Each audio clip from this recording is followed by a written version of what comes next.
I dare say even larger than when the Earl of Hollinbrook married his scullery maid after her belly began to swell. As if we were supposed to believe that she'd suddenly taken a liking to chocolate. Higher, Lady Farthing instructed the seamstress before she sighed with exasperation, and yanked the needle and remaining pins out of the poor girl's hand. Here, I'll do it myself.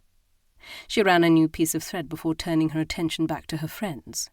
Her husband would never allow such a thing. The Duke of Southwick, made a cuckold, went pigs take to the air, perhaps. He has a mistress, Lady Topple pointed out. The French stage actress, I can't recall her name. By the time you do, he'll have already moved on to the next, Lady Farthing said with a touch of bitterness that did not go unnoticed by those in the room, all of whom were privy to the not very secret fact that Lord Farthing had a mistress of his own. Because that is the privilege of men, to do as they please, with whom they please, whenever they please it. But a duchess should know better. Lady Harmsworth shrugged. Maybe she assumes that no one will find out. I'm not going to tell anyone. You know how I abhor gossip. Such a fickle business, spreading unsubstantiated claims of wrongdoing before they've even occurred. You can ruin someone's life that way. But Lady Topple picked at a scab on her neck where one of her beloved cats had scratched her. You just told us. Yes, but I'm not going to tell anyone else. With a sniff, Lady Harmsworth turned up her nose. Honestly, who do you take me for? By noon, the news of the Duchess of Southwick's pending affair had travelled through 7 notable households and a tea-house on Brunswick Street.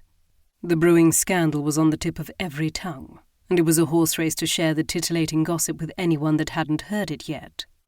By the dinner hour, there was hardly a person in Grosvenor Square and the surrounding boroughs that hadn't learned of the Duchess's daring plan. She was going to take a lover. She was going to demand a divorce. She was the king's secret mistress. All right, no one really believed the last one, mostly because King George was both blind and mad, and a little bit because it was well known that the Duchess of Southwick hadn't ventured away from her husband's country estate for the better part of 18 months. But the wild speculation was half the fun.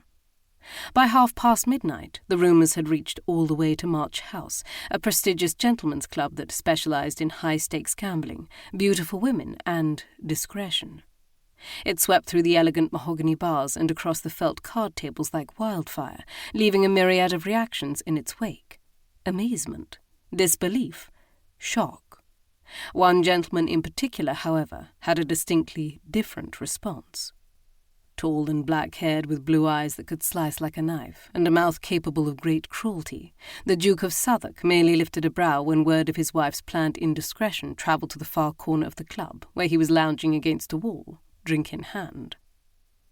"You don't say," he murmured, and the Earl of Calvin, who had divulged the news, paled considerably when he realised to just whom he was speaking. Please, forgive me, Your Grace." Southwick, better known to what close friends he had by his Christian name of Ambrose, sipped his brandy. "For what?" A bead of sweat formed at the Earl's receding hairline and began a slow trickling descent. That is... "You have not caused me undue offence, Calvin." "I haven't."